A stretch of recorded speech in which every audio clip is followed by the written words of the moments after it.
Assalamualaikum warahmatullahi wabarakatuh. Hai guys, perkenalkan nama aku Atia Suhaila dari jurusan Sejarah Peradaban Islam Universitas Islam Negeri Siber Syekh Nurjati Cirebon. Di sini aku akan menjelaskan tentang sejarah berdirinya dinasti Safawi. Untuk penjelasan lebih lanjutnya, jangan lupa tonton videonya ya guys. Sejarah berdirinya dinasti Safawiyah di Persia. Dinasti Safawiyah berada di Persia dan berkuasa antara tahun 1501 hingga 1722 Masehi. Kerajaan ini merupakan salah satu kerajaan yang cukup besar di Persia. Awal mulanya, gerakan ini berasal dari sebuah gerakan tarekat yang berada di Ardabil, yang merupakan kota di Azerbaijan. Nama Safawiyah dinisbatkan kepada nama salah satu guru sufi yang berada di Ardabil yang bernama Syekh Ishaq Safiuddin. Menurut riwayat, ia adalah keturunan dari Musa al-Kazim yang merupakan imam ketujuh Syiah. Gerakan tarekat ini memiliki banyak pengikut yang sangat teguh memegang ajaran agama. Gerakan ini merubah model gerakannya dari gerakan keagamaan menjadi gerakan politik. Ketika sudah menjadi gerakan besar, dinasti Safawiyah beberapa kali berhadapan dengan Turki Utsmani. Dinasti Safawiyah menyatakan Syiah sebagai mazhab negara. Maka dinasti Safawiyah dikenal sebagai peletak dasar terbentuknya negara Iran. Dinasti Safawiyah mencapai puncak kejayaannya pada masa Abbas yang pertama. Namun, kejayaan itu tidak mampu dipertahankan oleh penerusnya. Hal ini dikarenakan sultan-sultan yang berkuasa lemah, sehingga memicu pemberontakan dan permasalahan yang berkepanjangan. Safiuddin berasal dari orang yang memilih sufi sebagai jalan hidupnya. Gurunya yang bernama Syekh Rashid bin Ibrahim Zaidi yang dikenal dengan julukan Taj al-Gilani. Dikarenakan prestasi dan ketekunannya dalam kehidupan tasawuf, Safiuddin dijadikan menantu oleh gurunya tersebut.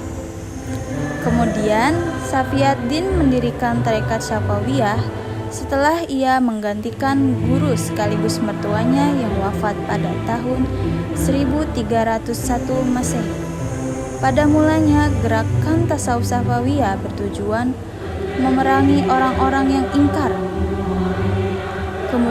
kemudian memerangi golongan yang mereka sebut sebagai ahli bid'ah. Tarekat yang dipimpin oleh Safiuddin ini semakin penting, terutama setelah mengubah bentuk tarekat itu dari pengajian tasawuf murni yang bersifat lokal menjadi kenamaan yang besar. Pengaruhnya di Persia, Syria, dan Anatolia. Di negeri-negeri di luar Ardabil, Safiuddin menempatkan seorang wakil untuk memimpin murid-muridnya. Wakil tersebut diberi gelar khalifah dan nantinya akan menjadi komandan perang. Kemudian murid-murid tarekat mendukung tarekat Safawiyah untuk menghimpun kekuatan dengan menjadi tentara dan sangat fanatik kepada keyakinannya. Bahkan mereka juga menentang orang-orang yang tidak sepaham dengan mereka. Tarekat Safawiyah banyak diterima oleh masyarakat, sehingga tarekat ini mengubah spiritual keagamaan menjadi gerakan politik. Hal ini dimulai tampak ketika gerakan tarekat dipimpin oleh Junaid pada tahun 1447 sampai 1460 Masehi. Junaid memperluas gerakan politik pada kegiatan keagamaan. Perluasan kegiatan mendapatkan hambatan-hambatan. Salah satunya adalah penguasa Karakoyunlu dan Argoyunlu yang merupakan dua suku terkuat Turki, sehingga terjadi konflik antara Junaid dengan penguasa Turki. Keterlibatan tarekat Safawiyah dalam perpolitikan yang semakin besar mengantarkan tarekat Safawiyah berhadapan dengan kekuatan besar yang berkuasa saat itu, yaitu Turki Utsmani. Pada saat Junaid memiliki konflik dengan Karakoyunlu, ia mengalami kekalahan dan mengasingkan ke suatu tempat. Di tempat itu dia mendapat perlindungan dari penguasa Diyarbakir yang juga bangsa Turki.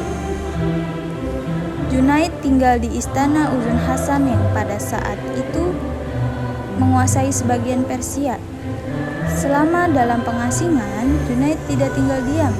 Ia mempersunting salah seorang saudara perempuan Uzun Hasan pada tahun 1449 Masehi. Junaid mencoba merebut Ardabil, tapi gagal. Lalu pada tahun 1460 Masehi, Junaid mencoba merebut kota Sirkasya, tetapi pasukan yang dipimpinnya dihadang oleh tentara Sirwan. Junaid pun pada akhirnya terbunuh dalam pertempuran tersebut. Untuk kepemimpinan gerakan Safawi selanjutnya diberikan kepada putra Junaid yang bernama Haidar, tetapi Haidar masih kecil pada saat itu. Setelah menunggu cukup beberapa tahun, Haidar sudah cukup dewasa dan mempersunting salah satu putri Uzun Hasan. Dari perkawinan tersebut lahirlah Ismail yang kemudian hari menjadi pendiri dinasti Safawiyah di Persia. Ismail berkuasa selama 23 tahun, yakni antara 1501 sampai dengan 1524 Masehi. Hanya selang waktu 10 tahun, wilayah kekuasaan Ismail sudah meliputi seluruh Persia dan bagian timur Bulan Sabit subur. Ambisi politik terus mendorongnya untuk memperluas kekuasaan. Namun, Ismail terbentur oleh musuh yang sangat jahat dan membenci golongan Syiah, yaitu Turki Utsmani. Peperangan dahsyat terjadi pada tahun 1514 di Kaldiran dekat Tabriz, dan kemudian akhirnya berpihak kepada Turki Utsmani. Sepeninggal Ismail, peperangan antara kedua dinasti besar ini terus berlanjut.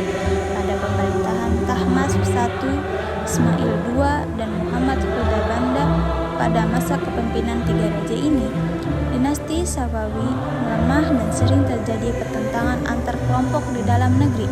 Kemudian muncullah raja kelima, yaitu Abbas I, tahun 1588 hingga 1628 Masehi, yang mampu memulihkan dan membangkitkan kembali kekuatan dinasti Safawi.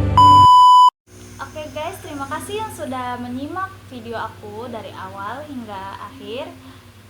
Bila ada kritik dan saran boleh tulis di kolom komentar ya. Sekian dari aku. Wabillahi taufiq wal hidayah. Wassalamualaikum warahmatullahi wabarakatuh.